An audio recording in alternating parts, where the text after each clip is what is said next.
Ngoma ya Rasco Sembo na Dogo D Danger. Hii we ni nani? Kwani we nani? Wow, kiukweli nimeona hata Brother Sky ameposti namna ya majibishano kwenye hii ngoma, inatukumbusha usiku na mchana. Unakumbuka ile idea ya kina usiku na mchana ya kina Jmo Huu ni usiku, we ni yani unapenda mvua au jua? Ilikuwa ni mvua na jua. Yes, ilikuwa mvua na jua. Inatukumbusha namna walivyokuwa wanajibizana. Sasa kwani we nani ni kama inatuonyesha ni idea ambayo ni kama malaika na shetani. Umeelewa? Yani Rasco Sembo ni kama shetani, then Dogo D Danger ni kama malaika. Kwa anamuuliza, kwani wewe ndio umeleta pesa? Umeelewa? Kwani wewe ndio umeleta hiki? Wanabishana yale maisha, wanabishana yani nani kaleta vitu vingi? Yani kwani wewe nani? Wewe ndio umeleta hiki? Kwenye maisha, unajua kwenye imani za kidini, kwenye mafundisho ya dini, tunafundishwa sehemu mbili ambazo zinakinzana sana. Upande wa shetani na upande wa Mungu, ambao huku kwa Mungu kuna malaika. Shetani anavuta upande wake, malaika anavuta upande wake. Then tukaaminishwa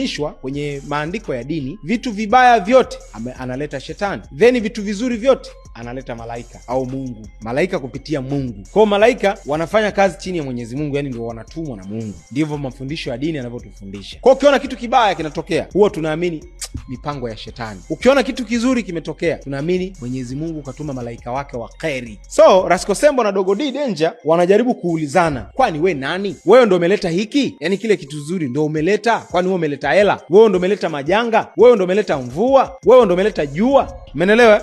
Wewe ndio umeleta usiku? Wewe ndio umeleta mchana? Umeelewa vizuri? Ni idea kali ambayo of course inatufanya pia tukumbuke vitabu vya dini. Unajua, ukisikiliza ngoma kama hii unarifaa kwenye dini kwamba kwani dini inasemaje? Kwa nini hawa waseme hivi? Unarifaa kwa Mwenyezi Mungu kwamba Mungu amesema shetani anavutia upande wake, lakini Mwenyezi Mungu na malaika wake wanavutia upande wake kwa binadamu. Anayetafutwa ni binadamu tu. Kwa hawa wanavuta upande huu na hawa wanavuta upande huu. Lakini kingine pia, huyu kaleta kitu kizuri, huyu kaleta kitu kibaya. Nisimalize kuisimulia hii ngoma ya Rasco Sembo pamoja na Dogo D. Wewe mwenyewe unaweza ukaenda kwenye YouTube ya mshikaji ukaenda kuisikiliza kwa sababu ni video.